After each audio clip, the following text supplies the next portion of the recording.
হাজার হাজার ছাত্র জনতা রক্ত দিয়েছে, তাদের রক্তের বিনিময়ে আজকে আমরা পেয়েছি গণতান্ত্রিক সরকার। এই গণতান্ত্রিক আন্দোলনে, ভোটাধিকার প্রতিষ্ঠার আন্দোলনে এবং 24-এর গণ অভ্যুত্থানে আমাদের এই কেরানীগঞ্জের সন্তান রিয়াজ শহীদ হয়েছে। তিনি আজকে আমাদের মাঝে নেই, তার বাবা এখানে উপস্থিত আছে। আমরা তার যে সকল 24-এ যারা আত্মহতি দিয়েছে, যাদের আত্মহতির মধ্য দিয়ে আমরা পেয়েছিলাম অন্তর্বর্তীকালীন সরকার এবং আজকের এই গণতান্ত্রিক সরকার, আজকে তাদের আত্মার মাগফিরাত আমি কামনা করছি। এই গণতান্ত্রিক সরকারকে আপনারা সহযোগিতা করবেন, দেশবাসী সহযোগিতা করবে। জনাব তারেক রহমানের নেতৃত্বে, মাননীয় প্রধানমন্ত্রী জনাব তারেক রহমানের নেতৃত্বে আমরা আগামী দিনে এই দেশকে গড়ে তুলব ইনশাআল্লাহ। জনগণের যে প্রত্যাশা, এবারের যে আমার প্রতিশ্রুতি, এই ঢাকা 2 আসনকে আমরা সন্ত্রাস মুক্ত এলাকা হিসেবে দেখতে চাই।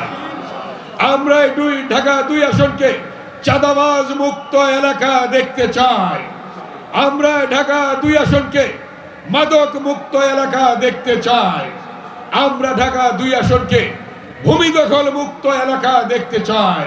যেখানে মাদক দেখবেন, যেখানে অন্যায় দেখবেন, যেখানে সন্ত্রাস দেখবেন, যেখানে অত্যাচার দেখবেন, আইন শৃঙ্খলা রক্ষাকারী বাহিনীকে সাথে সাথে জানাবেন, আমাদেরকে জানাবেন। আমরা সে ব্যাপারে প্রয়োজনীয় ব্যবস্থা গ্রহণ করব। এখানে কোনো ধরনের অন্যায়, অত্যাচার, জুলুম, নির্যাতন যাতে না থাকে সেদিকে আপনাদের লক্ষ্য রাখতে হবে।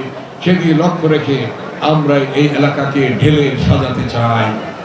1972 থেকে 75 পর্যন্ত যখন চাল আমদানি করা হতো, জিয়াউর রহমান খাল খননের মধ্য দিয়ে খাদ্য দ্বিগুণ উৎপাদন করে চাল রপ্তানি করেছে।